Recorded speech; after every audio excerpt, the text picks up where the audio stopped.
Hi hello welcome to my channel. ಯಾರೆಲ್ಲ ಭಾಗ ಒಂದನ್ನು ನೋಡಿಲ್ಲ ಈ ಕೂಡಲೇ ನೋಡಿ, ತುಂಬ ಇಂಟ್ರೆಸ್ಟಿಂಗ್ ಆಗಿದೆ. ಮುದ್ದಿನ ಸೊಸೆ ಭಾಗ 2.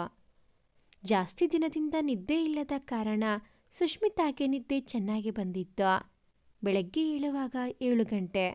ಅಂಕಿತ್ ಎದ್ದು ಜಿಮ್ಗೆ ಹೋಗಿದ್ದ. ಅಯ್ಯೋ ಟೈಮ್ ಆಗೋಯ್ತಲ್ಲ ಅಂತ ಬೇಗ ಬೇಗ ರೆಡಿಯಾಗಿ ಅಂಕಿತ್ ಆಫೀಸ್ ಹೋಗೋಕೆ ಏನೇನು ಬೇಕೋ ಎಲ್ಲ ಎತ್ತಿಟ್ಟು ಕೆಳಗೆ ಬಂದಳು.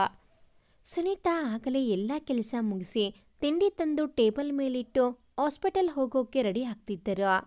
ಸಂಜೆ ಪಾರ್ಟಿ ಇರೋದ್ರಿಂದ ಬೇಗ ಹಾಸ್ಪಿಟಲ್ ಹೋಗಬೇಕಿತ್ತು. ಶಂಕರ್ ಬಂದು, ಸುಷ್ಮಿ 4 ಗಂಟೆಗೆ ಪಾರ್ಟಿ, ನೀನು ಮಮ್ಮ ಜೊತೆ ಬಂದ್ಬಿಡು ಕಂದ. ನನಗೆ 9:30ಗೆ ಮೀಟಿಂಗ್ ಇದೆ, ನಾನು ಹೊರಡ್ತೀನಿ. ಸುನಿ ಅಂಕಿಗೆ ಹೇಳ್ಬಿಡು ಎಂದು ಬೇಗ ಬೇಗ ತಿಂಡಿ ತಿಂದು ಹೊರಟರು. ಅವರಿಗೆ ಅಂಕಿತ್ಗೆ ಸೀರಿಯಸ್ನೆಸ್ ಬಂದು ಎಲ್ಲ ಸರಿ ಹೋಗಿ ನೆಮ್ಮದಿಯಾಗಿ ಇರೋ ಕಾಲ ಯಾವಾಗ ಬರುತ್ತೋ ಅಂತ ಅನಿಸ್ಬಿಟ್ಟಿತ್ತು. ಸುಷ್ಮಿತಾ ಮೇಲೆ ತುಂಬ ಭರವಸೆ ಇತ್ತು, ಅದಕ್ಕೆ ಅವಳನ್ನು ಸೊಸೆಯಾಗಿ ತಂದಿದ್ದರು. ಅವರಿಗೂ ಭಯ ಇದ್ದೇ ಇತ್ತು. ಅಂಕಿತ್ ಸರಿ ಹೋಗೇ ಇಲ್ಲ ಅಂದರೆ ಅಂತ ದೇವರ ಮೇಲೆ ಎಲ್ಲ ಭಾರ ಹಾಕಿ ಮದುವೆ ಏನೋ ಮಾಡಿಸಿದ್ದರು. ಆದರೆ ತಮ್ಮ ಮಗನ ಭವಿಷ್ಯ ಚೆನ್ನಾಗಿರಲೆಂದು ಸುಷ್ಮಿ ಲೈಫ್ ಹಾಳು ಮಾಡ್ತಾ ಇದ್ದೀವಂತ ಅವರಿಗೆ ಗಿಲ್ಟ್ ಕಾಡೋಕೆ ಶುರುವಾಗಿತ್ತು. ನೆಮ್ಮದಿಯ ನಿದ್ದೆ ಮಾಡಿ ಎಷ್ಟೋ ದಿನಗಳು ಕಳೆದಿತ್ತು. ನಿಟ್ಟುಸಿರು ಬಿಟ್ಟು ಆಫೀಸ್ ಹೊರಟರು. ಅಂಕಿತ್ ರೆಡಿಯಾಗಿ ಕೆಳಗಡೆ ಬಂದನು. ಸುನೀತಾ ಆಗಲೇ ಹಾಸ್ಪಿಟಲ್ ಹೊರಟಿದ್ರು. ಸುಷ್ಮಿತಾ ವಿಧಿಯಿಲ್ಲದೆ ಬಂದು ತಿಂಡಿ ಬಡಿಸಿದಳು. ಅವನು ಅವಳ ಮುಖ ನೋಡದೆ ತಿಂಡಿ ತಿನ್ನುತ್ತಿದ್ದನು. ಸಂಜೆ ಆಫೀಸಲ್ಲಿ ಪಾರ್ಟಿ ಇದೆ ಅಂತೆ, ಮಾಮ ಹೇಳಿದ್ರು ಅಂದಳು ಮೆಲ್ಲಗೆ. ಹಾಂ, ಪಾರ್ಟಿ ಮಾಡದೆ ಏನು ಮಾಡ್ತಾರೆ? ಎಲ್ಲರೂ ಸೇರಿ ನನ್ನ ಲೈಫ್ ಸ್ಪಾಯಿಲ್ ಮಾಡಿದ ಖುಷಿನ ಸೆಲೆಬ್ರೇಟ್ ಮಾಡಬೇಕಲ್ವಾ? ನಾನು ಬರಲ್ಲ, ನನ್ನ ಫ್ರೆಂಡ್ಸ್ ಜೊತೆ ಆಚೆ ಹೋಗ್ತಿದ್ದೀನಿ ಅಂತೇಳು ಅವರಿಗೆ. ಹಾಗೆ ಒಂದು ತಿಳ್ಕೊ, ಕನ್ಸಲ್ಲೂ ನಿನ್ನ ಹೆಂಡತಿ ಅಂತ ಒಪ್ಕೊಳ್ಳಲ್ಲ. ಪದೇ ಪದೇ ಎದುರಿಗೆ ಬಂದು ಇರಿಟೇಟ್ ಮಾಡಬೇಡ. ನಿನ್ನ ಮುಖ ನೋಡಿದ್ರೆ ನನ್ನ ಫುಲ್ ಡೇ ಹಾಳಾಗುತ್ತೆ. ಪ್ಲೀಸ್ ಅರ್ಥ ಮಾಡ್ಕೊ ಎಂದು ರಪ್ಪನೆ ಪ್ಲೇಟ್ ಎಸೆದು ಹೊರಟು ಹೋದನು. ಸುಷ್ಮಿತಾಗೆ ಅಳು ತಡೆಯೋಕ್ಕಾಗಲಿಲ್ಲ. ಯಾರೂ ಅವಳ ಮೇಲೆ ಈ ರೀತಿ ರೇಗಿರಲಿಲ್ಲ. Party mood ಹಾಳಾಗೋಯ್ತು. ಹೋಗಿ ಮಲಗಿಕೊಂಡು ಅಳೋಕ್ಕೆ ಸ್ಟಾರ್ಟ್ ಮಾಡಿದಳು. ಅಷ್ಟರಲ್ಲಿ ಮಾವ ಕಾಲ್ ಮಾಡಿದರು. ಅವರಿಗೆ ಅಂಕಿತ್ ಹೇಳಿದ್ದನ್ನು ಹೇಳಿದಳು. ಮಾವ ತುಂಬ ಬೇಜಾರು ಮಾಡಿಕೊಂಡು, ಮಗಳೇ ಸಾರಿ ಕಣಮ್ಮ, ನಮ್ಮ ಸ್ವಾರ್ಥಕ್ಕೆ ನಿನ್ನ ಲೈಫ್ ಸ್ಪಾಯಿಲ್ ಆಯಿತು. ಮದುವೆ ಆದರೆ ಅವನು ಸ್ವಲ್ಪನಾದರೂ ಸರಿ ಹೋಗ್ತಾನೆ ಅಂದ್ಕೊಂಡ್ರೆ ಅದು ಆಗಿಲ್ಲ. ನನಗೆ ಅವನ ಮೇಲೆ ನಂಬಿಕೆನೇ ಹೊರಟೋಗಿದೆ ಎಂದು ತುಂಬ ಬೇಜಾರು ಮಾಡಿಕೊಂಡರು. ಅದಕ್ಕೆ ಸುಷ್ಮಿತಾ ತಾನು ಮಾತಿನಲ್ಲಿ ಉತ್ಸಾಹ ತಂದ್ಕೊಂಡು, ಅಯ್ಯೋ ಮಾಮ, ಯಾಕೆ ಬೇಜಾರು ಮಾಡ್ಕೋತೀರಾ? ಇವಾಗೇನಾಯಿತು ಅಂತ? ನಿಮ್ಮ ಮಗ ಸರಿ ಹೋಗ್ತಾರೆ, ನಾನು ಪ್ರಾಮಿಸ್ ಮಾಡ್ತೀನಿ. ನೀವು ನನ್ನ ಮೇಲೆ ಇಟ್ಕೊಂಡಿರೋ ನಂಬಿಕೆನ ನಾನು ಕಳ್ಕೊಳ್ಳಲ್ಲ. ಪ್ಲೀಸ್ ನೀವು ಗಿಲ್ಟ್ ಫೀಲ್ ಮಾಡಬೇಡಿ. ಇನ್ಮೇಲೆ ನೀವು ಮಮ್ಮ ಯಾರು ಇದ್ರ ಬಗ್ಗೆ ಅಂದರೆ ನನ್ನ ಲೈಫ್ ಹಾಳು ಮಾಡಿದ್ವಿ ಅಂತ, ತಪ್ಪು ಮಾಡಿದ್ವಿ ಅಂತ ಕರಗಿದ್ರೆ ನಾನು ವಾಪಸ್ ಹೊರಟೋಗ್ತೀನಿ. ಪ್ರಾಮಿಸ್ ಮಾಡಿ ನನಗೆ ಎಂದು ಅವರನ್ನು ಸಮಾಧಾನ ಮಾಡಿದಳು. ಅವರು ಇದೇ ವಿಷಯಕ್ಕೆ ಕೊರಗೋದು ಬೇಡವಾಗಿತ್ತು ಅವಳಿಗೆ. ಅದಕ್ಕಾಗಿ ಅವಳು ಉತ್ಸಾಹ ತಂದುಕೊಳ್ಳಬೇಕಿತ್ತು. ಅಂತೂ ಶಂಕರ್ ಸಮಾಧಾನ ಮಾಡಿಕೊಂಡು, ಆಯ್ತು ಮಗಳೇ, ದೇವರವನೇ ನೋಡೋಣ ಎಂದು ಫೋನ್ ಇಟ್ಟರು. ಸುಷ್ಮಿತಾ ಗಂಡನಿಗೆ ಕಾಲ್ ಮಾಡಿದಳು. ಯಾವತ್ತೂ ಅವನಿಗೆ ಕಾಲ್ ಮಾಡಿರಲಿಲ್ಲ. ಕೈಕಾಲು ನಡುಗುತ್ತಿತ್ತು. ಆ ಕಡೆಯಿಂದ ಹಲೋ ಅಂದಾಗ, ನಾನು ಸುಷ್ಮಿತಾ, ಸಂಜೆ 4 ಗಂಟೆಗೆ ಪಾರ್ಟಿಗೆ ನೀವು ಬರಬೇಕಂತೆ. ಬಂದಿಲ್ಲ ಅಂದರೆ ಮಾಮ ಮನೆಗೆ ಬರೋದು ಬೇಡ ಅಂದ್ರು. ನೋಡಿ, ನಿಮಗೆ ಕೋಪ ಇರೋದು ನನ್ನ ಮೇಲೆ. ಮಾಮನ ಪ್ರೆಸ್ಟೇಜ್ ಪ್ರಶ್ನೆ, ಸುಮ್ಮನೆ ಹಠ ಮಾಡಬೇಡಿ. ನಮ್ಮ ಜಗಳ 1000 ಇದ್ರೂ ನಮ್ಮ ಮಧ್ಯೆನೇ ಇರಲಿ. ಎಲ್ಲರ ಮುಂದೆ ಸೀನ್ ಕ್ರಿಯೇಟ್ ಆಗೋದು ಬೇಡ. ನೀವು ಬರ್ತಿದ್ದೀರಾ ಅಂತ ಮಾಮಗೆ ಕಾಲ್ ಮಾಡಿ ಹೇಳಿ. ಆಮೇಲೆ ಇದೇ ದೊಡ್ಡ ರಾಮಾಯಣ ಆಗೋದು ಬೇಡ ಎಂದು ಅವನಿಗೆ ಮಾತನಾಡಲು ಅವಕಾಶನೇ ಕೊಡದೆ ತಣ್ಣಗೆ ಮಾತಾಡಿ ಕಾಲ್ ಕಟ್ ಮಾಡಿದಳು. ಫೋನಿಟ್ಟ ಮೇಲೆ 1 ಲೋಟ ತಣ್ಣೀರನ್ನು ಗಟಗಟನೆ ಕುಡಿದಳು. ತಾನು ಇಷ್ಟೆಲ್ಲ ಮಾತಾಡಿದ್ದ ಅನಿಸ್ತು ಅವಳಿಗೆ. ಆ ಕಡೆ ಅಂಕಿತ್ ಕೋಪದಿಂದ ಫೋನನ್ನು ರಪ್ಪನೆ ಸೋಫಾ ಮೇಲೆ ಎಸೆದನ. ಅವನು ತನ್ನ ಗರ್ಲ್ ಫ್ರೆಂಡ್ ಜೊತೆ ಟೈಮ್ ಸ್ಪೆಂಡ್ ಮಾಡಬೇಕಂತ ಬಂದಿದ್ದ. ಆಗ ಜೂಹಿ, ಅಂಕಿ ಪಾರ್ಟಿ ತಾನೇ, ಹೋಗು, ಹೋಗಿಲ್ಲ ಅಂದರೆ ನಿಮ್ಮ ಡ್ಯಾಡ್ ಮನೆಗೆ ಸೇರಿಸಲ್ಲ ಅಂದಿದ್ದಾರಂತಲ್ಲ. ಸುಮ್ಮನೆ ಆಮೇಲೆ ಬೀದಿಗೆ ಬೀಳ್ಬೇಕಾಗುತ್ತೆ. ಲವ್ ಹೊಟ್ಟೆ ತುಂಬಿಸಲ್ಲ. ಯು ಹ್ಯಾವ್ ಟು ಗೋ ಎಂದು ಹೇಳಿದಳು. ಜೂಹಿ ಪ್ರಾಕ್ಟಿಕಲ್ ಆಗಿ ಥಿಂಕ್ ಮಾಡೋ ಹುಡುಗಿ. ಅವಳಿಗೆ ದುಡ್ಡು ಇಂಪಾರ್ಟೆಂಟ್. ದುಡ್ಡಿದ್ರೆ ಏನ್ ಬೇಕಾದ್ರೂ ಪಡ್ಕೋಬಹುದು ಅನ್ನೋದು ಅವಳ ನಂಬಿಕೆ. ಅಂಕಿತ್ ಅವಳು ಮೊದಲಿಂದಾನೂ ಫ್ರೆಂಡ್ಸ್. ಆಮೇಲೆ ಅಂಕಿತ್ ಫಾರಿನ್ನಿಂದ ಬಂದ್ಮೇಲೆ ಅವಳೇ ಅವನಿಗೆ ಪ್ರಪೋಸ್ ಮಾಡಿದ್ದಳು. ಅಂಕಿತ್ ಕೂಡ ಖುಷಿಯಾಗಿ ಒಪ್ಪಿದ್ದ. ಅವನು ಹೇಗೆ ಅಂದ್ಕೊಂಡಿದ್ನೋ ಹಾಗೆ ಇದ್ದಳು. ಜೂಹಿ ನೋಡೋಕೆ ಚೆನ್ನಾಗೇ ಇದ್ದಳು. ಹೇಳಿ ಕೇಳಿ ಕ್ರಿಸ್ಟಿಯನ್ ಹುಡುಗಿ. ಮೊದ್ಲಿಂದಾನೂ ತನ್ನ ಮಾಡ್ರನ್ ಡ್ರೆಸ್, ಸ್ಟೈಲ್, ರಪರಪ ಅಂತ ಮಾತಾಡೋ ಇಂಗ್ಲಿಷ್ ಎಲ್ಲಾನೂ ಅಂಕಿತನ್ನು ಅಟ್ರಾಕ್ಟ್ ಮಾಡಿದ್ದು. ಆದರೆ ಅಂಕಿತ್ ಹಚ್ಚಿಕೊಂಡಷ್ಟು ಅವಳು ಅವನನ್ನು ಹಚ್ಚಿಕೊಂಡಿರಲಿಲ್ಲ. ಅದಕ್ಕೆ ಅವಳಿಗೆ ಅಂಕಿತ್ ಮದುವೆ ಅಂದಾಗ ಅಷ್ಟೊಂದು ರಿಯಾಕ್ಟ್ ಮಾಡಿರಲಿಲ್ಲ. ಮೊದಲು ಹತ್ತು ರಂಪ ಮಾಡಿದ್ದಳು. ಆಮೇಲೆ ಸಮಾಧಾನ ಮಾಡಿಕೊಂಡು ಸುಷ್ಮಿತಾಳನ್ನು ಓಡಿಸುವ ಪ್ಲಾನ್ ಮಾಡಿಕೊಟ್ಟಿದ್ದು ಅವಳೇ. ಒಟ್ಟಿನಲ್ಲಿ ಅಂಕಿತ್ ಅವಳ ಕೈಗೊಂಬೆ ಆಗಿದ್ದ.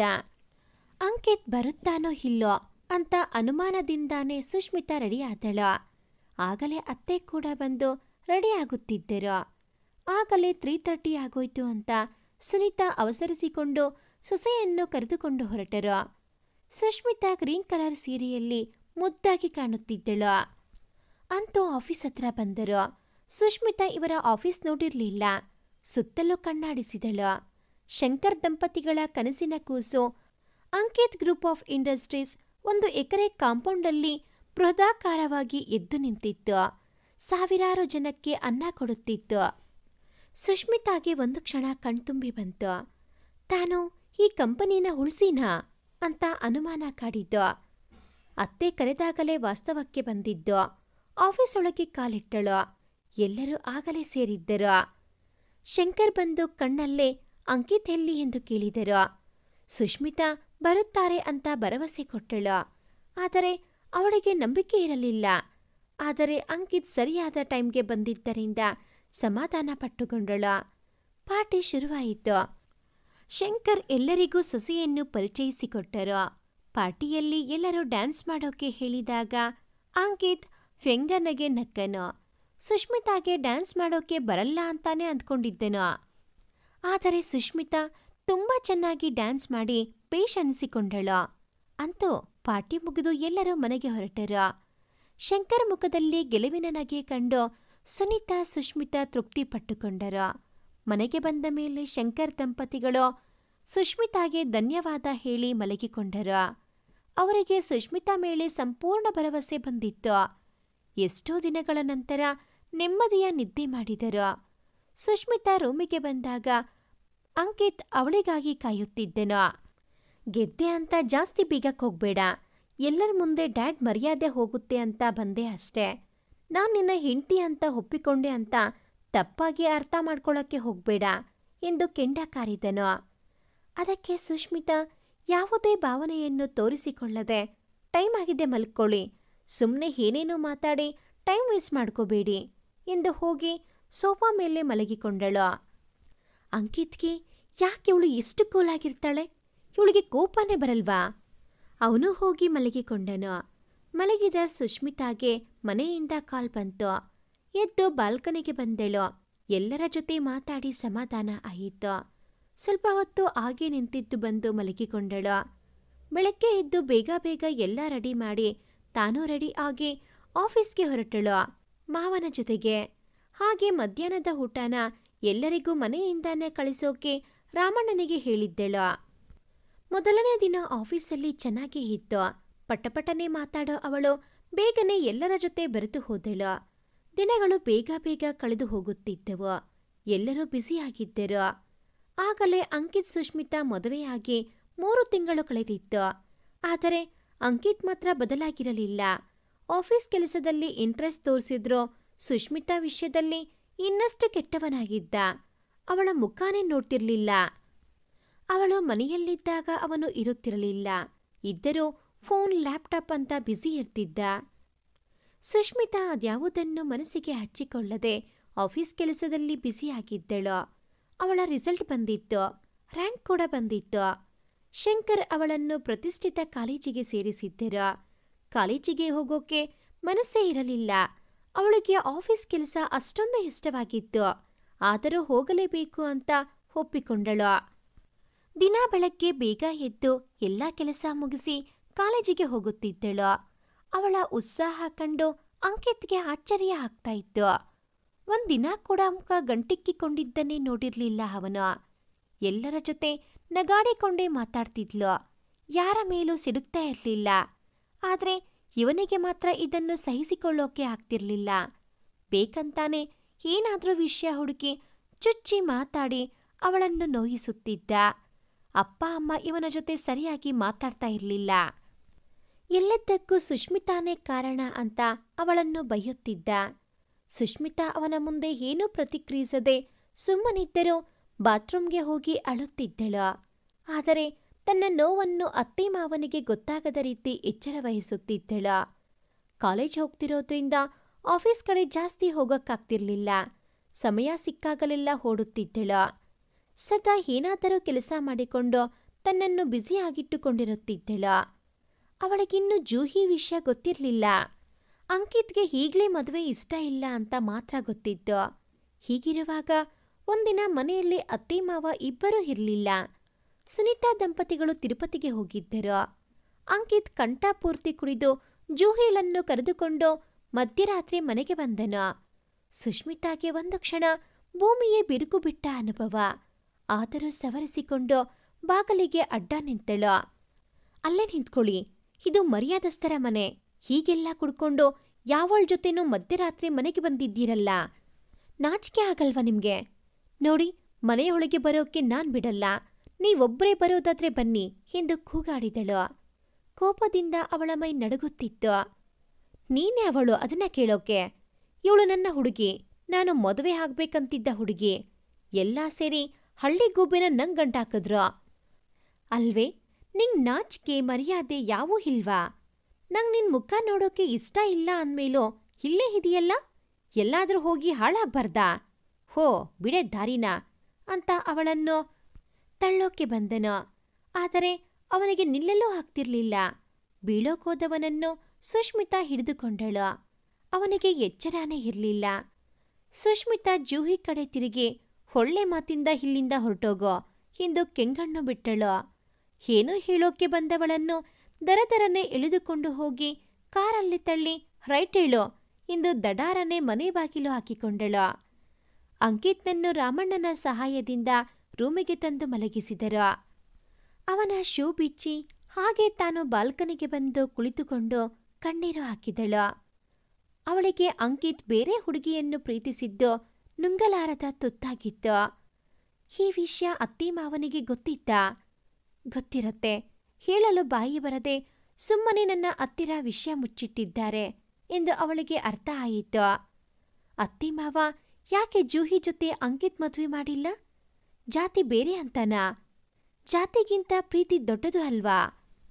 ಅತ್ತೆ ಮಾವ ಜಾತಿ ವಿಷಯಕ್ಕೆ ಅವರಿಬ್ಬರನ್ನು ದೂರ ಮಾಡಿರ್ತಾರಾ ಎಂದೆಲ್ಲ ತುಂಬಾ ಪ್ರಶ್ನೆಗಳು ಅವಳನ್ನು ಕಾಡಿತ್ತು. ಇಡೀ ರಾತ್ರಿ ಹಾಗೆ ಕಳೆದಿದ್ದಳು. ರಾಮಣ್ಣ ಬಂದು ಕರೆದಾಗಲೇ ಅವಳಿಗೆ ಗೊತ್ತಾಗಿದ್ದು ಬೆಳಗಾಗಿದೆ ಎಂದು. ರಾತ್ರಿ ಇಡೀ ನಿದ್ದೆ ಮಾಡದ ಕಾರಣ ತಲೆನೋಯ್ತಿತ್ತು. ರಾಮಣ್ಣಗೆ ಹೇಳಿ ಮಲಗಿಕೊಂಡಳು. ಜ್ವರ ಕೂಡ ಬಂದಿತ್ತು. ಅಂಕಿತ್ ಇದ್ದರೂ ಅವಳಿನ್ನೂ ಎದ್ದಿರಲಿಲ್ಲ. ಅವನು ಅವನ ಪಾಡಿಗೆ ರೆಡಿಯಾದನು. ಅವನಿಗೆ ಆಶ್ಚರ್ಯ. ಯಾವತ್ತೂ ಇಷ್ಟೊತ್ತು ಸುಷ್ಮಿತಾ ಮಲಗಿದ್ದನ್ನೇ ನೋಡಿರ್ಲಿಲ್ಲ. ಸದಾ ಪಟಪಟ ಮಾತಾಡ್ತಾ ಏನಾದ್ರೂ ಕೆಲಸ ಮಾಡ್ತಾ ಲವಲವಿಕೆಯಿಂದ ಮನೆ ತುಂಬ ಓಡಾಡುತ್ತಿದ್ದ ಸುಷ್ಮಿತಾನ ಮಾತ್ರ ನೋಡಿದ್ದನ. ಅವನಿಗೇನು ಗೊತ್ತೋ, ರಾತ್ರಿ ಅವನು ಮಾಡಿದ್ದ ಅವಾಂತರಕ್ಕೆ ರಾತ್ರಿ ಪೂರ್ತಿ ಅಳ್ತಾ ಇದ್ಲು, ನಿದ್ದೆ ಮಾಡಿಲ್ಲ ಅಂತ. ಅವನಿಗೆ ರಾತ್ರಿ ರಾಮಾಯಣ ಯಾವುದೂ ನೆನಪೇ ಇರಲಿಲ್ಲ. ಜೂಹಿ ಕಾಲ್ ಮಾಡಿ ಅರ್ಜೆಂಟಾಗಿ ಮೀಟ್ ಮಾಡು ಅಂದಿದ್ದಕ್ಕೆ ಬೇಗ ಬೇಗ ರೆಡಿಯಾಗಿ ಹೊರಟನು. ರಾಮಣ್ಣ ಬಂದು ಸುಷ್ಮಿತಾನ ಎಬ್ಬಿಸಿದರು. ಆಗಲೇ ಅವರಿಗೂ ಗೊತ್ತಾಗಿದ್ದು ಅವಳಿಗೆ ಜ್ವರ ಬಂದಿದೆ ಅಂತ. ಸುಷ್ಮಿಯಮ್ಮ, ನಿಮ್ಗೆ ಜ್ವರ ಬಂದಿದೆ, ಡಾಕ್ಟರ್ಗೆ ಕಾಲ್ ಮಾಡ್ಲಾ ಎಂದು ಕಳವಳದಿಂದ ನುಡಿದರು. ಅವರಿಗೆ ಸುಷ್ಮಿತಾನ ಕಂಡರೆ ತುಂಬಾ ಪ್ರೀತಿ. ಅವರ ಚಿಕ್ಕ ಮಗಳಷ್ಟೇ ವಯಸ್ಸು. ಅದಕ್ಕೆ ದೂರದಲ್ಲಿರೋ ಮಗಳನ್ನ ಇವಳಲ್ಲಿ ಕಾಣುತ್ತಿದ್ದರು. ಅವಳು ಬಂದ ಮೇಲೆ ಮನೆಯಲ್ಲಿ ಜೀವಕಳೆ ಬಂದಿದ್ದು. ಅದಕ್ಕೆ ಅವಳ ಮೇಲೆ ವಿಶೇಷ ಗೌರವ. ರಾಮಣ್ಣ ತುಂಬಾ ವರ್ಷದಿಂದ ಇಲ್ಲಿ ಕೆಲಸ ಮಾಡುತ್ತಿದ್ದರು. ಮನೆಯಲ್ಲಿ ಯಾರೂ ಅವರನ್ನು ಕೆಲಸದವರ ಥರ ನೋಡದೆ ಮನೆಯವರ ಥರಾನೇ ನೋಡುತ್ತಿದ್ದರು.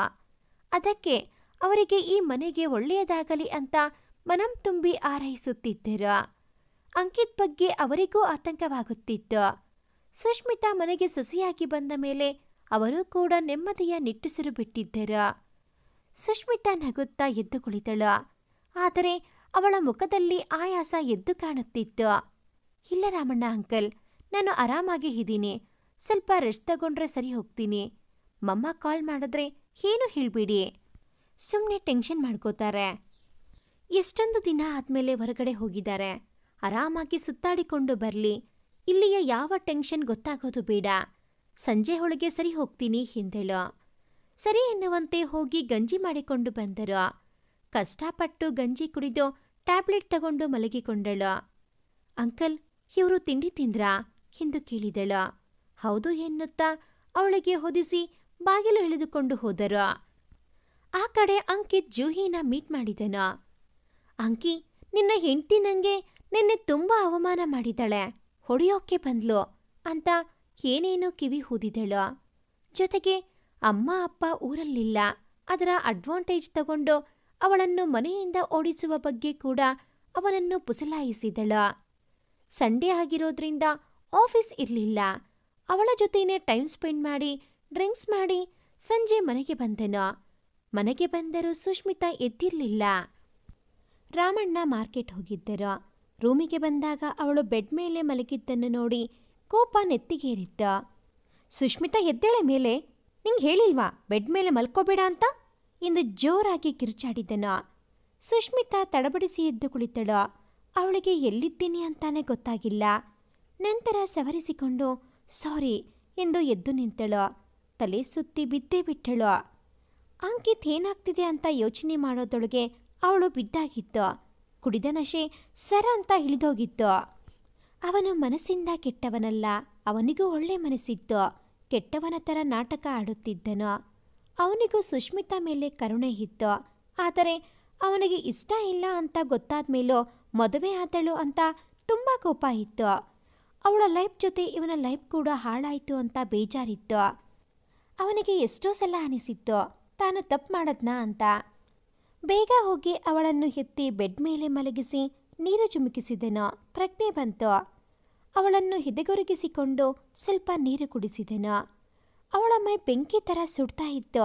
ಆಗಲೇ ಅವನಿಗೆ ಅವಳು ಇಷ್ಟೊತ್ತು ಹೇಳೋದೇ ಇರೋದಕ್ಕೆ ಕಾರಣ ಗೊತ್ತಾಗಿತ್ತು. ಕೂಡಲೇ ರಾಮಣ್ಣ ರಾಮಣ್ಣ ಅಂತ ಜೋರಾಗಿ ಕೂಗಿದನು. ಆದರೆ ರಾಮಣ್ಣ ಇನ್ನೂ ಮನೆಗೆ ಬಂದಿರಲಿಲ್ಲ.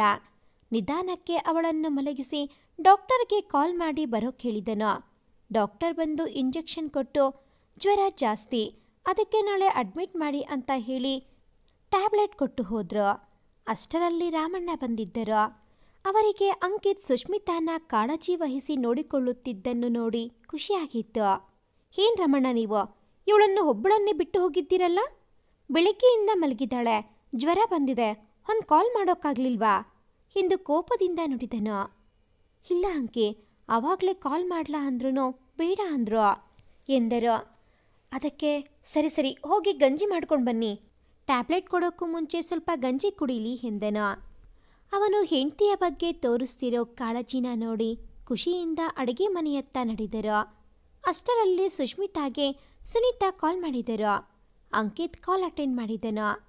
ಸುಷ್ಮಿ, ಯಾಕಮ್ಮ ಬೆಳಗ್ಗೆಯಿಂದ ಕಾಲ್ ಮಾಡ್ತಿದ್ದೀನಿ, ತೆಗಿತಾ ಇಲ್ಲ ಎಂದು ಒಂದೇ ಸಮನೆ ಮಾತಾಡಿದರು. ಮಮ್ಮ 1 ನಿಮಿಷ, ಅವಳು ಮಲಗಿದ್ದಾಳೆ, ಜ್ವರ ಬಂದಿದೆ ಎಂದು ಅಂಕಿತ್ ಉತ್ತರಿಸಿದನು. ಅದಕ್ಕೆ ಸುನೀತಾ ಗಾಬರಿಯಿಂದ, ಅಯ್ಯೋ ಹೌದಾ ಅಂಕಿ, ಹೀಗಿದ್ದಾಳೆ ಈಗ? ನಾವು ನಾಳೆನೇ ವಾಪಸ್ ಬಂದ್ಬಿಡ್ತೀವಿ. ನಾವು ಬರೋ ತನಕ ಅವಳನ್ನು ನೋಡ್ಕೊ ಮಗ್ನೆ, ಪ್ಲೀಸ್. ನಿನ್ನ ಕೋಪನ ನಾವು ಬರೋ ತನಕ ತಡ್ಕೊಳ್ಳೋ ಮಗ್ನೆ ಅಂತ ಬೇಡಿಕೊಂಡರು. ಅದಕ್ಕೆ ಅಂಕಿತ್, ಮಮ್ಮ ಪ್ಲೀಸ್ ಏನೇನೋ ಮಾತಾಡಬೇಡಿ, ನಾನು ಅಷ್ಟೊಂದು ಕೆಟ್ಟವನ? ನೀವು ಪೂಜೆ ಎಲ್ಲ ಮುಗಿಸಿ ಆರಾಮಾಗಿ ಬನ್ನಿ.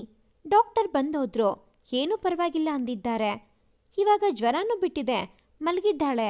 ಎದ್ಮೇಲೆ ಅವಳೇ ಕಾಲ್ ಮಾಡ್ತಾಳೆ, ನೀವು ಟೆನ್ಷನ್ ತಗೋಬೇಡಿ. ಪಪ್ಪಾಗೆ ಏನೂ ಹೇಳಕ್ಕೋಗ್ಬೇಡಿ, ಸುಮ್ಮನೆ ಗಾಬರಿ ಆಗ್ತಾರೆ. ಟೈಮ್ ಆಗಿದೆ, ಮಲ್ಕೊಳ್ಳಿ. ಬೆಳಗ್ಗೆ ಕಾಲ್ ಮಾಡ್ತೀನಿ ಅಂತ ಕಾಲ್ ಡಿಸ್ಕನೆಕ್ಟ್ ಮಾಡಿದನು. ಅಷ್ಟರಲ್ಲಿ ರಾಮಣ್ಣ ಗಂಜಿ ಮಾಡಿ ತಂದರು. ಸುಷ್ಮಿತಾಗೆ ಮಂಪರಿನಲ್ಲೂ ಗಂಡ ತನ್ನ ಪಕ್ಕ ಕುಳಿತಿದ್ದನ್ನ ಗ್ರಹಿಸಿದ್ದಳು. ಅವಳಿಗೆ ನಂಬೋಕೆ ಕಷ್ಟ ಆಗ್ತಿತ್ತು. ಅಂಕಿತ್ ನಿಧಾನವಾಗಿ ಅವಳನ್ನು ಎಬ್ಬಿಸಿ ಗಂಜಿ ಕುಡಿಸಿ ಟ್ಯಾಬ್ಲೆಟ್ ತಿನ್ನಿಸಿ ಪುನಃ ಮಲಗಿಸಿದನು. ನಂತರ ತಾನು ಅಲ್ಲೇ ಪಕ್ಕ ಕುಳಿತುಕೊಂಡನ. ರಾತ್ರಿ ಇಡೀ ಅವಳ ಪಕ್ಕಾನೇ ಇದ್ದು ನೋಡಿಕೊಂಡನ. ಬೆಳಗಿನ ಜಾವ ನಿದ್ದೆ ಮಾಡಿದ್ದನ. ಅತ್ತ ಸುನೀತಾ ಮಗನ ಬದಲಾದ ಸ್ವಭಾವ ನೋಡಿ ನೆಮ್ಮದಿಯಾಗಿ ನಿದ್ದೆ ಮಾಡಿದರ. ಸುಷ್ಮಿತಾ ಆರೋಗ್ಯ ಸರಿಯಿಲ್ಲ ಎನ್ನುವ ನೋವು ಇದ್ದೇ ಇತ್ತು. ಮನೆಯಿಂದ ಹೊರಗಡೆ ಕರೆದುಕೊಂಡು ಬಂದ ಗಂಡನ ನಿರ್ಧಾರ ಮುಂದಾಲೋಚನೆಯನ್ನು ಮೆಚ್ಚಿಕೊಂಡರ. ಬೆಳಗ್ಗೆ ಎದ್ದ ಮೇಲೆ ತಡೆಯಲಾರದೆ ಗಂಡನ ಬಳಿ ನಡೆದ ವಿಷಯ ಹೇಳಿ ಖುಷಿಯನ್ನು ಹಂಚಿಕೊಂಡರ. ಶಂಕರ್ ಕೂಡ ಗೆಲುವಿನ ನಗೆ ನಕ್ಕರ. ಬೆಳಗ್ಗೆ ಸುಷ್ಮಿತಾ ಜ್ವರ ಬಿಟ್ಟು ಸ್ವಲ್ಪ ಗೆಲುವಾಗಿದ್ದಳ. ಅಂಕಿತ್ ಅವಳ ಪಕ್ಕಾನೆ ತಲೆ ಇಟ್ಟು ಮಲಗಿದ್ದ. ಅವನ ಕೈ ಇವಳ ತಲೆಯ ಮೇಲೆ ಇತ್ತು. ನಿಧಾನವಾಗಿ ಅವನ ಕೈ ಸರಿಸಿ ಎದ್ದು ಅವನಿಗೆ ಹೊದಿಸಿ ಬಾತ್ರೂಮ್ಗೆ ಹೋಗಿ ಫ್ರೆಶ್ ಆಗಿ ಬಂದು ಕುಳಿತುಕೊಂಡಳು. ತಲೆ ಸುತ್ತುತ್ತಿತ್ತು. ಅಷ್ಟರಲ್ಲಿ ರಾಮಣ್ಣ ಗಂಜಿ ತಂದು ಕೊಟ್ಟರು. ಕುಡಿದು ಸುಧಾರಿಸಿಕೊಂಡಳು. ಅವಳಿಗೆ ಇವತ್ತು ಎಕ್ಸಾಮ್ ಬೇರೆ ಇತ್ತು. ಕಾಲೇಜ್ ಹೋಗಬೇಕಿತ್ತು. ಅವಳ ಫ್ರೆಂಡ್ಗೆ ಕಾಲ್ ಮಾಡಿ ಬಂದು ಪಿಕ್ ಮಾಡಿಕೊಳ್ಳಕ್ಕೆ ಕೇಳಿದಳು. ಅಂಕಿತ್ ಹೇಳೋಕ್ಕೆ ಮುಂಚೆ ಹೊರಟಳು. ರಾಮಣ್ಣ ಎಷ್ಟು ಹೇಳಿದರೂ ಕೇಳದೆ ಹೊರಟೇ ಬಿಟ್ಟಳು. ಹೋಗೋ ಅವಸರದಲ್ಲಿ ಮೊಬೈಲ್ ಕೂಡ ಬಿಟ್ಟೋಗಿದ್ದಳು. ಅಂಕಿತ್ ಎಚ್ಚರ ಆಗಿದ್ದು 11 ಗಂಟೆಗೆ. ಅಷ್ಟರಲ್ಲಿ ಸುನೀತಾ ಸುಮಾರು ಸಲ ಕಾಲ್ ಮಾಡಿದ್ದರು. ರಾತ್ರಿಯೆಲ್ಲ ನಿದ್ದೆ ಮಾಡಿರದ ಕಾರಣ ತಲೆ ಸಿಡಿತಿತ್ತು. ಅವನು ಎದ್ದು ನೋಡಿದಾಗ ಸುಷ್ಮಿತಾ ಇರಲಿಲ್ಲ. ರಾಮಣ್ಣ ಬಂದು ಅವಳಿಗೆ ಎಕ್ಸಾಮ್ ಇರೋದರ ಬಗ್ಗೆ ಹೇಳಿದರು. ಕಾಲ್ ಮಾಡಿದನು. ಮೊಬೈಲ್ ಹಾಸಿಗೆಯ ಮೇಲೆ ಬಿದ್ದಿತ್ತು. ಎಷ್ಟೊಂದು ಬೇಜವಾಬ್ದಾರಿ ಈ ಹುಡುಗಿಗೆ. ರಾತ್ರಿಯೆಲ್ಲ ಜ್ವರ ಬಂದು ನರಳಿದ್ದಾಳೆ. ಹೀಗೆ ನೋಡಿದ್ರೆ ಫೋನ್ ಬಿಟ್ಟೋಗಿದ್ದಾಳೆ. ಏನಾದರೂ ಹೆಚ್ಚು ಕಡಿಮೆ ಆದರೆ ಪಪ್ಪ ಅಮ್ಮ ನನ್ನ ಕೇಳ್ತಾರೆ ಎಂದು ರೇಗಾಡಿದನು. ಕಾಲ್ ಮಾಡಿದ್ದ ಸುನೀತಾಗೆ ಏನೋ ಸಬೂಬು ಹೇಳಿ ಸಮಾಧಾನ ಮಾಡಿದನು. ಎಕ್ಸಾಮ್ಸ್ ಮುಗಿಸಿ ಆಚೆ ಬಂದ ಸುಷ್ಮಿತಾಗೆ ತನ್ನ ಕಣ್ಣನ್ನು ತಾನೇ ನಂಬಲಾಗಲಿಲ್ಲ. ಅಂಕಿತ್ ಬಂದು ಕಾಯುತ್ತಿದ್ದನು. ಸುಷ್ಮಿತಾಳ ಸುಸ್ತಾದ ಮುಖ ನೋಡಿ ಕೈ ಹಿಡಿದುಕೊಂಡು ಬಂದು ಕಾರಲ್ಲೇ ಕೂರಿಸಿ ಜ್ಯೂಸ್ ತಂದುಕೊಟ್ಟನು. ಕುಡಿದು ಸುಧಾರಿಸಿಕೊಂಡ ಮೇಲೆ ಫೋನ್ ಮರೆತು ಬಂದಿದ್ದಕ್ಕೆ ರೇಗಾಡಿದನು. ಅಪ್ಪ ಅಮ್ಮ ಬರೋ ತನಕ ಅವನು ಹೇಳಿದಂತೆ ಕೇಳಲು ತಾಕೀತು ಮಾಡಿದನು. ಸರಿ ಎಂದು ತಲೆಯಾಡಿಸಿದಳು. ಅವಳಿಗೆ ಅಂಕಿತ್ ನಡತೆ ಒಗಟಾಗಿ ಕಂಡಿತು. ಕಣ್ಣು ಬಾಯಿ ಬಿಟ್ಟುಕೊಂಡು ಅವನ ಕಡೆ ನೋಡುತ್ತಿದ್ದಳು. ಜೂಹಿ ಕಾಲ್ ಮಾಡ್ತಾನೇ ಇದ್ಲು. ಆದರೆ ಅಂಕಿತ್ ರಿಸೀವ್ ಮಾಡಿಲ್ಲ. ಅವನ ಪಾಡಿಗೆ ಕಾರ್ ಓಡಿಸುತ್ತಿದ್ದ. ಮನೆಯ ಬಳಿ ಇಳಿಸಿ ರೂಮಿಗೆ ಕರ್ಕೊಂಡು ಹೋಗಿ ಗಂಜಿ ಕೂಡಿಸಿ ಟ್ಯಾಬ್ಲೆಟ್ ಕೊಟ್ಟು ಮಲ್ಕೋ, ಹಾಗೆ ಅಮ್ಮನಿಗೆ ಕಾಲ್ ಮಾಡು, ನಿನ್ನೆಯಿಂದ ಕಾಲ್ ಮಾಡ್ತಾನೆ ಇದ್ದಾರೆ ಅಂತ ಹೇಳಿ ಹೊರಗಡೆ ಹೊರಟನು. ಊಟನೂ ಮಾಡಿಲ್ಲ. ಸುಷ್ಮಿತಾಗೆ ಎಲ್ಲಾನೂ ಅಯೋಮಯವಾಗಿ ಕಂಡಿತು. ನಂಬೋದಕ್ಕೆ ಕಷ್ಟ ಆಗಿತ್ತು. ಕನಸೋ ನನಸೋ ಅಂತ ಗಿಲ್ಲಿಕೊಂಡು ನೋಡಿಕೊಂಡಳು. ನಂತರ ಅತ್ತೆ ಮತ್ತೆ ತನ್ನ ಅಮ್ಮನ ಮನೆಯವರಿಗೆ ಕಾಲ್ ಮಾಡಿ ಹರಟಿದಳು. ಇವತ್ತು ಅವಳ ಧ್ವನಿಯಲ್ಲಿದ್ದ ಖುಷಿಯನ್ನು ನೋಡಿ ಸುನೀತಾ ಮತ್ತೆ ಸುಜನ್ ಮನೆಯವರು ಸಮಾಧಾನಗೊಂಡರು. ಅವರಿಗೂ ಒಳ್ಳೆ ದಿನಗಳು ಬರುತ್ತವೆ ಅನಿಸಿತ್ತು. ಅತ್ತ ಹೊರಗಡೆ ಹೋದ ಅಂಕಿತ್ ಜೂಹಿನ ಮೀಟ್ ಮಾಡಕ್ಕೋದನು. ಜೊತೆಗೆ ಊಟ ಮಾಡೋಣ ಅಂತ ಹೋಗಿದ್ದನು. ಆದರೆ ಅಲ್ಲಿ ಜೂಹಿ ತುಂಬಾ ಕೋಪ ಮಾಡಿಕೊಂಡಿದ್ದಳು. ಅಂಕಿತ್ ಮುಖ ನೋಡಿ ಕೈಗೆ ಸಿಕ್ಕಿದ್ದನ್ನೆಲ್ಲ ಅವನ ಮೇಲೆ ಎಸೆದಳು. ಅಂಕಿತ್ಗೆ ಎಲ್ಲ ಅಯೋಮಯವಾಗಿ ಕಂಡಿತು. ಆಮೇಲೆ ನೆನಪಾಯ್ತು, ಅವನು ಅವಳ ಕಾಲ್ ಮಾಡಿದ್ದನ್ನು ಅವಾಯ್ಡ್ ಮಾಡಿದ್ದ. ಅಂತೂ ಇಂತೂ ಸಮಾಧಾನ ಮಾಡಿದ್ದನು. ಆದರೆ ಅವನೇ ಗೊಂದಲದಲ್ಲಿದ್ದನು. ಮೊದಲನೇ ಸಲ ತನ್ನ ಆಯ್ಕೆ ತಪ್ಪ ಅನಿಸಿತ್ತು. ಆದರೂ ತನಗೆ ತಾನೇ ಸಮಜಾಯಿಷಿ ಕೊಟ್ಟುಕೊಂಡನು. ಜೂಹಿ ಊಟದ ಬಗ್ಗೆ ಮಾತೇ ಆಡಿಲ್ಲ. ಅವಳು ಆಗಲೇ ಊಟ ಮುಗಿಸಿದ್ದಳು. ಬರೀ ತನ್ನ ಬಗ್ಗೆ ಮಾತಾಡ್ತಾನೆ ಇದ್ಲು. ಇಷ್ಟು ದಿನ ಇದೆಲ್ಲ ಸಮಾಧಾನವಾಗಿ ಕೇಳಿಸಿಕೊಳ್ಳುತ್ತಿದ್ದನು. ಆದರೆ ಇವತ್ತ್ಯಾಕೋ ಕೇಳಿಸ್ಕೊಳ್ಳೋಕೆ ಮೂಡಿರಲಿಲ್ಲ. ಕಿರಿಕಿರಿ ಆಗ್ತಿತ್ತು. ಅದು ಅಲ್ಲದೆ ತುಂಬ ಹಸಿವಾಗಿತ್ತು. ಜೂಹಿ ಸುಷ್ಮಿತಾ ಬಗ್ಗೆ ಕೆಟ್ಟದಾಗಿ ಮಾತನಾಡಿದಾಗ ಯಾಕೋ ಸಹಿಸಲಾಗಲಿಲ್ಲ. ಏನೋ ಕಾರಣ ಹೇಳಿ ಎದ್ದು ಮನೆಗೆ ನಡೆದನು. ಜೂಹಿ ಎಷ್ಟು ಕರೆದರೂ ನಿಲ್ಲದೆ ಹೊರಟೇ ಬಿಟ್ಟನು. ಮನೆಗೆ ಬಂದರೆ ಸುಷ್ಮಿತಾ ಕಾಯುತ್ತಾ ಆಚೆನೆ ನಿಂತಿದ್ದಳು. ಅವಳನ್ನ ನೋಡಿ ಮನದ ಮೂಲೆಯಲ್ಲಿ ನೆಮ್ಮದಿಯಾಯಿತು. ಯಾಕೆ ಆಚೆ ನಿಂತಿದೀಯಾ? ಮೊದಲೇ ಕ್ಲೈಮೇಟ್ ಸರಿ ಇಲ್ಲ, ಮಲ್ಕೋ, ರೆಸ್ಟ್ ಮಾಡು ಅಂತ ಹೇಳಿಲ್ವಾ? ನಡಿ ಒಳಗೆ ಎಂದು ಕೈ ಹಿಡಿದು ಕರೆದುಕೊಂಡು ಒಳಗೆ ನಡೆದನು. ಅವನಿಗೆ ಗೊತ್ತಿಲ್ಲದೆ ಅವಳ ವಿಷಯದಲ್ಲಿ ಮೃದುವಾಗುತ್ತಿದ್ದನು. ಊಟ ಮಾಡಿಲ್ವಲ್ಲ, ಅದಕ್ಕೆ ಕಾಯ್ತಿದ್ದೆ ಎಂದಳು ಮೃದುವಾಗಿ. ಅವಳಿಗೂ ಗಂಡನ ಬದಲಾವಣೆಯಿಂದ ಖುಷಿಯಾಗಿತ್ತು. ನಾನು ಊಟ ಮಾಡ್ತೀನಿ, ನೀನು ಮಲ್ಕೋ ಎಂದು ಅವಳನ್ನು ಮಲಗಿಸಿ ಬಂದು ನೆಮ್ಮದಿಯಾಗಿ ಊಟ ಮಾಡಿದನು. ಸುಷ್ಮಿತಾ ತುಂಬ ನೆಮ್ಮದಿಯಾಗಿ ನಿದ್ದೆ ಮಾಡಿದ್ದಳು. ಊಟ ಮುಗಿಸಿ ಬಂದು ಮಗುವಿನಂತೆ ಮಲಗಿರುವ ಅವಳ ಮುಖ ನೋಡಿ ಯಾಕೋ ಅವಳ ಬಗ್ಗೆ ಕೆಟ್ಟದ್ದನ್ನು ಯೋಚಿಸಲಾಗಲಿಲ್ಲ. ಶಂಕರ್ ಬೇರೆ ಕಾಲ್ ಮಾಡಿ ಇನ್ನೂ ಸ್ವಲ್ಪ ದಿನ ಆಗತ್ತೆ ಬರೋದಕ್ಕೆ ಅಂತ ಹೇಳಿದ್ದರು. ಬೇಕು ಅಂತಾನೆ ಲೇಟ್ ಮಾಡುತ್ತಿದ್ದಾರೆ ಅನಿಸದೇ ಇರಲಿಲ್ಲ. ಆದರೂ ಏನೂ ಮಾಡುವ ಸ್ಥಿತಿಯಲ್ಲಿ ಇರಲಿಲ್ಲ. ಹಾಗೂ ಹೀಗೋ 1 ವರ್ಷ ಕಳೆದೇ ಹೋಗಿತ್ತು. ಸುನೀತಾ ದಂಪತಿಗಳು ವಾಪಸ್ ಬಂದಿದ್ದರು. ಇಷ್ಟು ದಿನದಲ್ಲಿ ಒಂದಿನ ಕೂಡ ಸುಷ್ಮಿತಾ ಅಮ್ಮನ ಮನೆಗೆ ಹೋಗಿರಲಿಲ್ಲ. ಎಲ್ಲ ಸರಿ ಹೋದ ಮೇಲೆ ಬರೋದು ಅಂತ ಖಡಾಖಂಡಿತವಾಗಿ ಹೇಳಿಬಿಟ್ಟಿದ್ದಳು. ಅವರು ಎಲ್ಲರೂ ಬಂದು ಮಗಳನ್ನು ನೋಡಿಕೊಂಡು ಹೋಗುತ್ತಿದ್ದರು. ಅಂಕಿತ್ ಆಫೀಸ್ ಬಿಸ್ನೆಸ್ ಬಗ್ಗೆ ತುಂಬ ಇಂಟ್ರೆಸ್ಟ್ ತೋರಿಸುತ್ತಿದ್ದನು. ಸುಷ್ಮಿತಾ ಬಗ್ಗೆ ಮೊದಲಿದ್ದಷ್ಟು ಕೋಪ ಇರಲಿಲ್ಲ. ಅವನ ಬೇಕು ಬೇಡಗಳನ್ನೆಲ್ಲ ಅವಳೇ ನೋಡಿಕೊಳ್ಳುತ್ತಿದ್ದಳು. ಆಫೀಸ್ ವಿಷಯಗಳನ್ನೆಲ್ಲ ಡಿಸ್ಕಸ್ ಮಾಡುವಷ್ಟು ಕ್ಲೋಸ್ ಆಗಿದ್ದರು. ಶಂಕರ್ ದಂಪತಿಗಳು ಆರಾಮಾಗಿ ಆಸ್ಪತ್ರೆ ರೋಗಿಗಳ ಸೇವೆ ಅಂತ ಮುಳುಗೋಗಿದ್ರು. ಸುಷ್ಮಿತಾ ಕಾಲೇಜ್ ಲಾಸ್ಟ್ ಇಯರಲ್ಲಿದ್ದಳು. ಇತ್ತ ಜೂಹಿ ನಡತೆ ಅವಳ ಕೊಳಕು ಬುದ್ಧಿಯಿಂದ ರೋಸಿ ಹೋಗಿದ್ದನು. ಸದಾ ಯಾವುದಾದ್ರೂ ಪಾರ್ಟಿ ಪಬ್ ಅಂತ ಸುತ್ತಾಡ್ತಾನೆ ಇರ್ತಿದ್ಲು. ಅಪರೂಪಕ್ಕೊಮ್ಮೆ ಸಿಕ್ಕಿದ್ರೂ ಕೂಡ ಅವಳ ಬಗ್ಗೆ ಮಾತಾಡೋಕೆ ಟೈಮ್ ಸಾಕಾಗ್ತಿರ್ಲಿಲ್ಲ. ಮಾತಾಡಿದ್ರು ಬರೀ ಸುಷ್ಮಿತಾ ಬಗ್ಗೆ ಅವಳನ್ನು ಓಡಿಸುವ ಬಗ್ಗೆನೇ ಮಾತಾಡ್ತಿದ್ಲು. ಅದ್ಯಾಕೋ ಅಂಕಿತ್ಗೆ ಇಷ್ಟ ಆಗ್ತಿರ್ಲಿಲ್ಲ.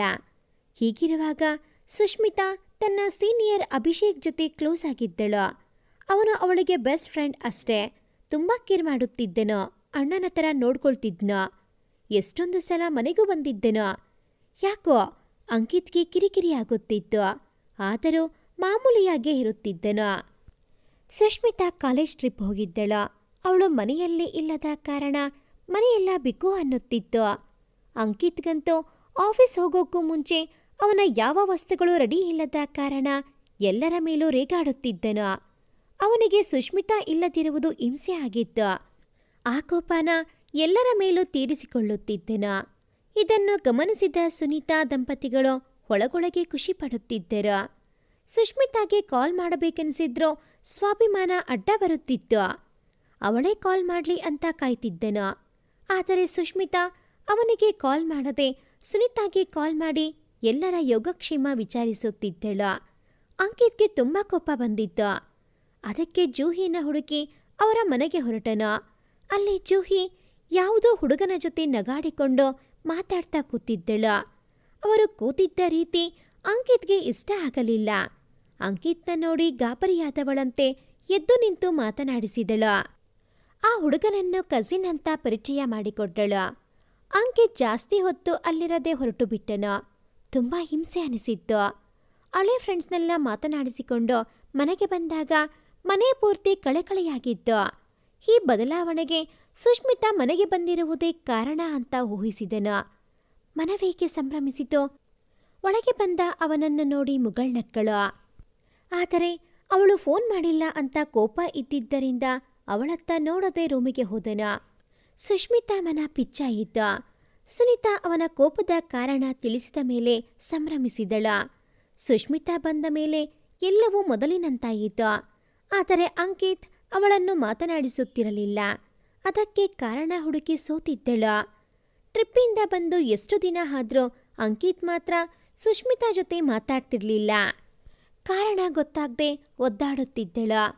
ಮಾತಾಡೋಕೆ ಹೋದಾಗಲೆಲ್ಲ ಮುಖಾನು ನೋಡದೆ ಅಲ್ಲಿಂದ ಹೊರಟು ಹೋಗುತ್ತಿದ್ದನು. ಸುನೀತಾ ಎಲ್ಲ ಸರಿ ಹೋಗುತ್ತೆ ಅಂತ ಸಮಾಧಾನ ಮಾಡುತ್ತಿದ್ದರು. ಹೀಗಿರುವಾಗ ಸುಷ್ಮಿತಾ ಫ್ರೆಂಡ್ ಬರ್ತ್ಡೇ ಅಂತ ಕಾಲೇಜಿಂದ ಆಚೆ ಹಾಗೆ ಹೋಗಿದ್ದಳು. ಸುನೀತಾಗೆ ಹೇಳಿ ಹೋಗಿದ್ದಳು. ಅವತ್ತು ಸುನೀತಾ ಕೂಡ ಮನೆಯಲ್ಲಿರಲಿಲ್ಲ. ಶಂಕರ್ ಫ್ರೆಂಡ್ ಮಗನ ಮದುವೆ ಅಂತ ಮೈಸೂರು ಹೋಗಿದ್ದರು. ಹೋಗುವ ಮುನ್ನ ಅವಸರದಲ್ಲಿ ಅಂಕಿತ್ಗೆ ಸುಷ್ಮಿತಾ ಬರೋದು ಲೇಟ್ ಆಗುತ್ತೆ ಅಂತ ಹೇಳೋಕೆ ಮರೆತೆ ಹೋಗಿದ್ದೆನು. ಅಂಕಿತ್ ಮನೆಗೆ ಬಂದು ಎಷ್ಟೋ ಹೊತ್ತಾದ್ರೂ ಸುಷ್ಮಿತಾ ಮನೆಗೆ ಬಂದಿರಲಿಲ್ಲ. ಅವಳ ನಂಬರ್ ನಾಟ್ ರೀಚಬಲ್ ಬರ್ತಿತ್ತು. ಆಗಲೇ ಗಂಟೆ 9 ಆಗಿತ್ತು. ಮಳೆ ಬೇರೆ ಜೋರಾಗಿತ್ತು. ಸುನೀತಾ ಕೂಡ ಮಲಗಿದ್ರು ಅನ್ಸುತ್ತೆ. ಇವನು ಕಾಲ್ ಮಾಡಿದಾಗ ರಿಸೀವ್ ಮಾಡಿಲ್ಲ. ರಾಮಣ್ಣ ಕೂಡ ಗೊತ್ತಿಲ್ಲ ಅಂತ ಹೇಳಿದರು. ತಲೆ ಕೆಟ್ಟೋಯ್ತು. ಮಳೆಯಲ್ಲೇ ಕಾರ್ ತಗೊಂಡು ಹೊರಟನು. ಅಷ್ಟರಲ್ಲಿ ಸುಷ್ಮಿತಾ ಅಭಿಷೇಕ್ ಜೊತೆ ಬಂದಳು. ಬೈಕಲ್ಲಿ ಬಂದಿರೋದ್ರಿಂದ ಪೂರ್ತಿ ನೆನೆದು ಹೋಗಿದ್ದಳು.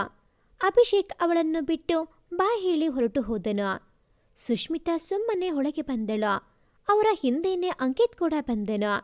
ಅವನಿಗೆ ಕೋಪ ಬಂದು ಮೈಯೆಲ್ಲ ನಡುಗುತ್ತಿತ್ತು. ಸುಷ್ಮಿತಾ ರೂಮ್ಗೋಗಿ ಡ್ರೆಸ್ ಚೇಂಜ್ ಮಾಡೋ ತನಕ ಸುಮ್ಮನೆ ಇದ್ದನು. ಅವಳು ಬಂದ ಮೇಲೆ, ನಿಂಗೇನು ಬುದ್ಧಿ ಇಲ್ವಾ? ಇದೇನು PG ಅಂದ್ಕೊಂಡಿದ್ಯಾ? ಎಷ್ಟೊತ್ತಿಗಾದ್ರೂ ಬರೋಕೆ, ಹೇಳ್ದೆ ಓಡಾಡೋಕೆ? ಎಲ್ಲಿಗಾದ್ರೂ ಹೋಗೋಕ್ ಮುಂಚೆ ಇನ್ಫಾರ್ಮ್ ಮಾಡ್ಬೇಕನ್ನೋ ಕಾಮನ್ ಸೆನ್ಸ್ ಇಲ್ವಾ ಅಂತ ಜೋರಾಗಿ ಅವಳ ಕೈ ಹಿಡಿದು ಕಿರುಚಾಡಿದನು. ಅವನ ಕೋಪ ನೋಡಿ ನಡಗಿ ಹೋದಳು. ಏನಾದ್ರೂ ಮಾತಾಡೋ ಮುಂಚೆ ಅವನ ಕೈ ಅವಳ ಕೆನ್ನೆಗೆ ಅಪ್ಪಳಿಸಿತು. ಇನ್ನೊಂದ್ಸಲ ಹೇಳ್ದೆ ಎಲ್ಲಿಗಾದ್ರೂ ಹೋದ್ರೆ ಹಾಗೆಯೇ ನಿಮ್ಮ ಮನೆಗೆ ಕಳಿಸಿಬಿಡ್ತೀನಿ ಅಷ್ಟೇ ಎಂದು ಅವಳನ್ನು ಹಾಸಿಗೆಯ ಮೇಲೆ ದೂಡಿ ಹೊರಗಡೆ ಹೋದನು. ಸುಷ್ಮಿತಾಗೆ ಅವಳು ತಡೆಯಕ್ಕಾಗ್ಲಿಲ್ಲ. ಬಿಕ್ಕಿ ಬಿಕ್ಕಿ ಅತ್ತಳು. ಮನಸ್ಸಿಗೆ ತುಂಬಾ ನೋವಾಗಿತ್ತು. ಸುನೀತಾ ಕಾಲ್ ಮಾಡಿ ಸುಷ್ಮಿತಾ ಮನೆಗೆ ಬಂದ್ಲಾ ಅಂತ ವಿಚಾರಿಸಿದರು.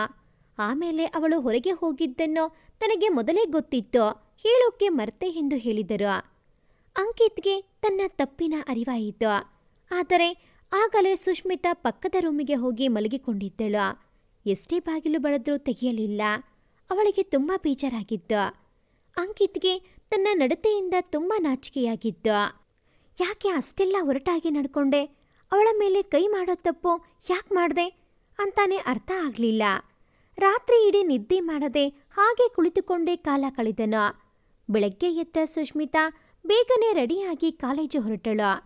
ಅವಳ ಕೆನ್ನೆ ಇನ್ನೂ ಕೆಂಪಗಾಗಿತ್ತು. ಅಂಕಿತ್ ಮಾತಾಡೋಕೆ ಟ್ರೈ ಮಾಡಿದ್ರು, ಕೇಳಿಸಿಕೊಳ್ಳದೆ ಹೊರಟೇ ಬಿಟ್ಟಳು. ಅಪರಾಧಿ ಭಾವ ಅಂಕಿತ್ನನ್ನು ಕಿತ್ತು ತಿನ್ನುತ್ತಿತ್ತು. ಅತ್ತ ಸುಷ್ಮಿತಾ ಕಾಲೇಜ್ ಹೋಗುವಾಗ ಜೂಹಿ ಯಾರದೋ ಜೊತೆ ಕಾರಲ್ಲಿ ಹೋಗುತ್ತಿರುವುದನ್ನು ನೋಡಿದಳು.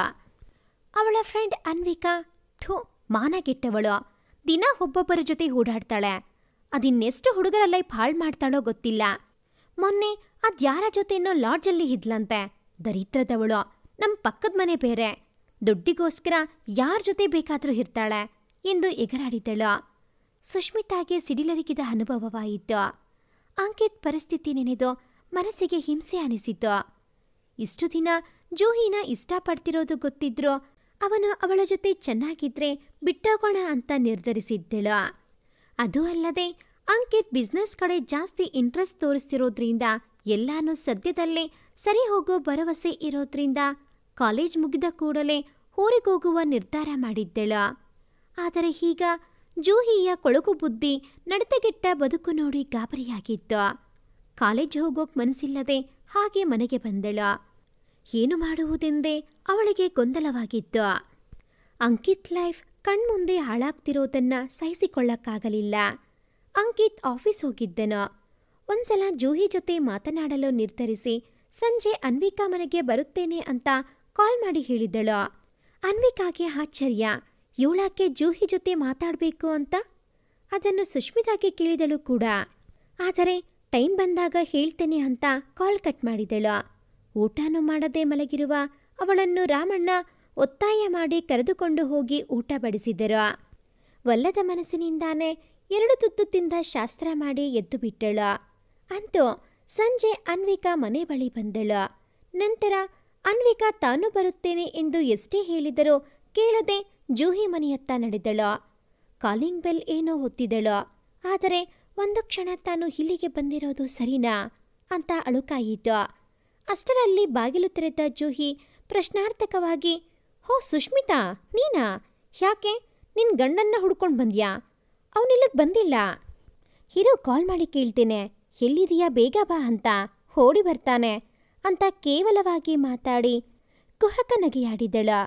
ಅದಕ್ಕೆ ಸುಷ್ಮಿತಾ, ಇಲ್ಲ, ನಿನ್ನ ಜೊತೆನೇ ಮಾತಾಡಬೇಕು ಅಂತ ಬಂದೆ. ನೋಡು, ನನ್ನ ಗಂಡನ್ನ ಬಿಟ್ಬಿಡು. ಸುಮ್ಮನೆ ನಿನ್ನ ಲೈಫ್ ಜೊತೆ ನನ್ನ ಲೈಫ್ ಕೂಡ ಹಾಳಾಗುತ್ತೆ. ಅರ್ಥ ಮಾಡ್ಕೋ. ಇವಾಗೆಲ್ಲ ಚೆನ್ನಾಗೇ ಇರುತ್ತೆ. ಆಮೇಲೆ ನೀನು ಯಾರೋ ಅಂಕಿತ್ ಹೆಂಡತಿ ಅಂತ ಹೇಳಲ್ಲ. ಬದಲಾಗಿ ಇಟ್ಕೊಂಡೋಳು ಅಂತ ಹಣೆ ಪಟ್ಟಿ ಕಟ್ತಾರೆ ಅಷ್ಟೇ. ಯಾವತ್ತಿದ್ರೂ ಅಂಕಿತ್ ಹೆಂಡತಿ ನಾನೇ. ಇನ್ನೆಷ್ಟು ಬೇಗ ಅರ್ಥ ಮಾಡ್ಕೋತೀಯೋ ನಿಂಗೆ ಒಳ್ಳೆಯದು. ದುಡ್ಡಿಗೋಸ್ಕರ ಅವರ ಜೊತೆ ನೀನಿರೋದಾದ್ರೆ ಎಷ್ಟು ದುಡ್ಡು ಬೇಕೋ ಕೇಳೋ, ತಂದು ಬಿಸಾಕ್ತೇನೆ ಎಂದು ಸಮಾಧಾನವಾಗಿ ಹೇಳಿದಳು.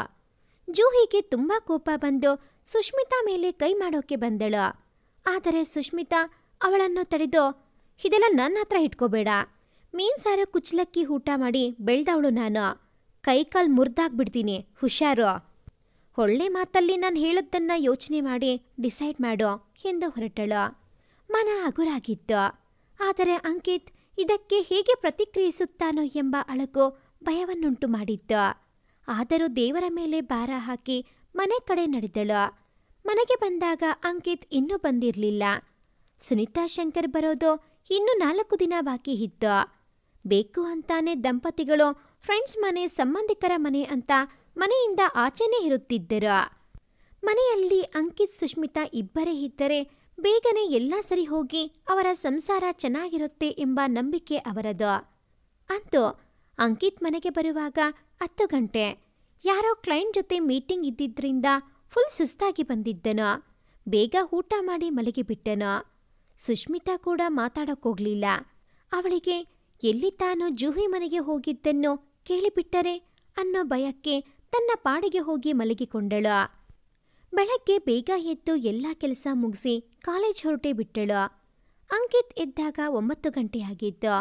ಮೊಬೈಲ್ ಸ್ವಿಚ್ ಆಫ್ ಆಗಿತ್ತು. ಎದ್ದು ಚಾರ್ಜ್ಗೆ ಇಟ್ಟು ಫ್ರೆಶ್ ಆಗಿ ಮೊಬೈಲ್ ಆನ್ ಮಾಡಿದರೆ ಜೂಹಿದು 10 ಮಿಸ್ ಕಾಲ್ ಇತ್ತು. ತಕ್ಷಣ ಕಾಲ್ ಬ್ಯಾಕ್ ಮಾಡಿದ್ದನು. ಕಾಲ್ ಅಟೆಂಡ್ ಮಾಡಿದವಳೆ ನಿನ್ನೆ ಯಾಕೆ ಕಾಲ್ ರಿಸೀವ್ ಮಾಡಿಲ್ಲ ಅಂತ ಕಿರುಚಾಡಿದಳು. ಅಂಕಿತ್ಗೆ ಬೆಳಗ್ಗೆನೆ ಇವಳಿಗೆ ಯಾಕೆ ಕಾಲ್ ಮಾಡಿ ಮೂಡ್ ಹಾಳು ಮಾಡಿಕೊಂಡೆ ಅನ್ನಿಸದೇ ಇರಲಿಲ್ಲ. ಆದರೂ ಸಮಾಧಾನವಾಗಿ ಮೀಟಿಂಗ್ ಇತ್ತು, ಏನ್ ವಿಷಯ ಅಂತ ಕೇಳಿದನು. ಮೀಟ್ ಮಾಡೋಕೆ ಕೇಳಿದಳು. ಇವಾಗಲ್ಲ, ಆಫ್ಟರ್ನೂನ್ ಮೀಟ್ ಮಾಡ್ತೀನಿ ಅಂತ ಕಾಲ್ ಕಟ್ ಮಾಡಿದ್ದನು. ಹೀಗೀಗ ಬೇಕು ಅಂತಾನೆ ಅವಳ ಕಾಲ್ ಅವಾಯ್ಡ್ ಮಾಡುತ್ತಿದ್ದನು. ರೆಡಿಯಾಗಿ ಆಫೀಸ್ ಹೊರಟನು. ಹೋಗುವ ದಾರಿಯಲ್ಲಿ ಕಾಫಿ ಡೇಲಿ ಸುಷ್ಮಿತಾ ಅಭಿಷೇಕ್ ಜೊತೆ ಕುಳಿತಿದ್ದನ್ನು ನೋಡಿ ನಕಶಿಕ ಅಂತ ಹುರಿದು ಹೋದನು. ಸುಷ್ಮಿತಾ ಅವನ ಜೊತೆ ಕ್ಲೋಸ್ ಆಗಿರೋದನ್ನು ಸಹಿಸೋಕ್ಕಾಗದೆ ಒದ್ದಾಡಿದನು. ಈಗಲೇ ಹೋಗಿ ಸುಷ್ಮಿತಾನ ಎಳೆದುಕೊಂಡು ಬರಬೇಕೆನ್ನಿಸಿತು. ಆದರೆ ಸಂಸ್ಕಾರ ಒಪ್ಪಲಿಲ್ಲ. ಸುಮ್ಮನೆ ಜೂಹಿ ಮನೆಯತ್ತ ಕಾರ್ ತಿರುಗಿಸಿದನು. ಇವತ್ತು ಎಲ್ಲದಕ್ಕೂ ಕೊನೆ ಹಾಡಬೇಕೆಂದು ತೀರ್ಮಾನ ಮಾಡಿಕೊಂಡೇ ಬಂದಿದ್ದನು. ಜೂಹಿ ಮನೆಯಲ್ಲೇ ಇದ್ದಳು. ನಡೆದ ವಿಷಯಕ್ಕೆ ಇನ್ನಷ್ಟು ಉಪ್ಪು ಖಾರ ಸೇರಿಸಿ ಹೇಳಿದಳು. ಮೊದಲೇ ಸುಷ್ಮಿತಾ ಮೇಲೆ ಕೋಪ ಇದ್ದಿದ್ದರಿಂದ ಈಗ ಇನ್ನಷ್ಟು ಜಾಸ್ತಿಯಾಗಿತ್ತು. ಅಂಕಿತ್ ಮನೆಗೆ ಬಂದಾಗ ಸುಷ್ಮಿತಾ ಕೂಡ ಮನೆಯಲ್ಲಿದ್ದಳು. ನಿನ್ ಬಗ್ಗೆ ಏನ್ ಅನ್ಕೊಂಡಿದೀಯಾ? ಪಾಪ ಅಂತ ನೋಡಿದ್ರೆ ನಿಂದು ದಿನ ಹೊಸ ಡ್ರಾಮಾ ನೋಡಬೇಕಾಗಿದೆ. ಜೂಹಿನ ಬ್ಲಾಕ್ ಮೇಲ್ ಮಾಡ್ತೀಯಾ? ಅವಳನ್ನು ಇಟ್ಕೊಂಡವಳು ಅಂತೆಲ್ಲ ಮಾತಾಡ್ತೀಯಾ? ನಾನು ಯಾವಾಗ ನಿನ್ನ ಹೆಂಡ್ತಿ ಅಂತ ಒಪ್ಕೊಂಡಿದ್ದೀನಿ? ಇಷ್ಟು ಚೀಪಾಗಿ ಮಾತಾಡೋಕೆ ನಾಚಿಕೆ ಆಗಲ್ವಾ ನಿಂಗೆ?